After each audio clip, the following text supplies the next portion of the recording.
ইস্তেগফারের ফজিলত।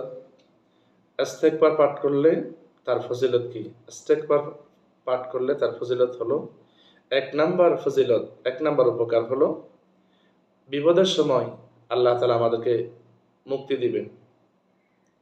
2 নাম্বার হলো আমরা বিভিন্ন টেনশন কাজ করে আমাদের মধ্যে।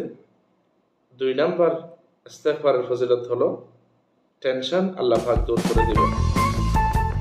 3 নাম্বার ফজিলত হলো ওয়ারযুকুহু মিন হাইসু লা ইয়াহতাসিব, আল্লাহ তাআলা আমাদেরকে অসংখ্য গণিত রিজিকের ব্যবস্থা করবেন।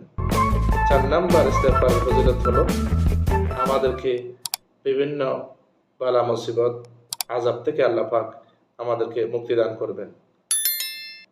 5 নাম্বার ফজিলত হলো যারা ইস্তেগফার করবে তাদের দোয়া কবুল হবে।